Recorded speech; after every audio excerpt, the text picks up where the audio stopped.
My name is Sarah Wolf. I actually work at Bed-Stuy Restoration within the Center for Healthy Neighborhoods, and this comes after working for the New York City Health Department, Healthy Living by Design, Active Design Unit for quite a bit of time.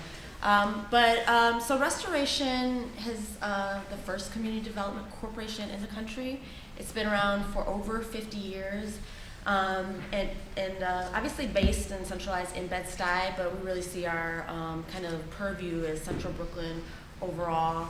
And we've, given the changes in Brooklyn, Central Brooklyn overall, we've really had to kind of pivot in terms of what our kind of mission and strategies are. So we've recently undergone some strategic planning, and our main goal right now is to close the wealth gap, the racial wealth gap.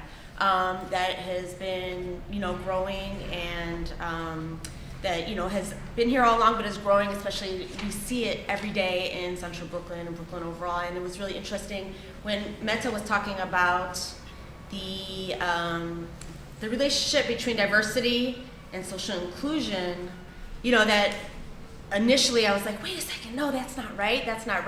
But I think what we're seeing is the inequality at the same time that we're seeing this diversity, right? So we're walking down the street and we're seeing impacts of 400 years of racism and people living side by side with gross inequality. And I was actually, in preparation for this talk, just reading some studies from the UK about the growing economic gaps and how that in itself is leading to worsening mental health outcomes, specifically related to mental health, because what you're seeing is this perception of disadvantage in the face of immense wealth, right? So you're walking down the street, you're seeing all these really wealthy people, and you're saying, why is this inequality happening? Oh, wow. Okay, 2 minutes. Okay, great. So I think it's a really important thing to think about, because I think it's really the inequality that is leading to the gross, bad mental health outcomes that we're seeing, mostly related to chronic stress and a lot of other mental illnesses as well. And some of that is related to, lack of power and control. We talk about agency and power. So what Restoration is doing to address those things is, we provide direct services related to, finances, wealth building, business planning, et cetera. But we're also doing a lot of policy work in the same area. One of the areas that I focus on most is around the food system, and the food system as a vehicle for both improving health outcomes, but also economic outcomes all along the food, economic and business and job opportunities all along the food value chain. So that's one of the ways that Restoration as an organization is addressing, I would say, the mental health outcomes that are associated with inequities. But the other thing that I just really want to touch base on really quickly is around the role of housing. And Jessica, I was really happy to hear you talk about that, because one of the models that I've been interested in lately is, people might be familiar with the Green and Healthy Housing Initiative, right? So they look at lead, and they look at asthma and the role of housing, in terms of those outcomes, and really bringing resources that are exploring models related to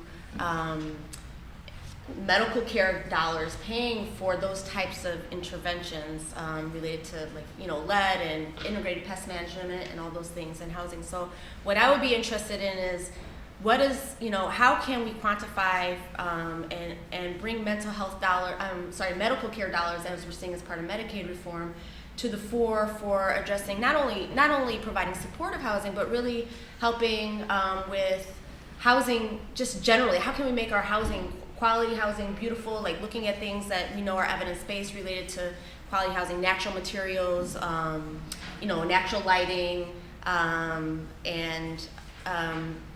and really harness these changes in Medicaid reform for supporting housing. Let's see. And I guess what I just wanted to end with is, in terms of design, I think one of the things that we're seeing is related to inequality is people just want a beautiful place to be, right? It doesn't, there's a lot of there's a lot of studies around what makes good design, and I think sometimes we walk into a place you just know intuitively what makes good design, but really what we're seeing is such inequality in terms of just basics related to clean, new, bright spaces and beautiful spaces, and that's really where if people have access to those places where they're working, where they're living, and where they're studying, they feel like a valued member of society versus feeling as if they don't value in society. And I think that is one of the things that has the biggest impact on these mental health outcomes, chronic stress, and its bodily impacts. So I guess I'll stop there.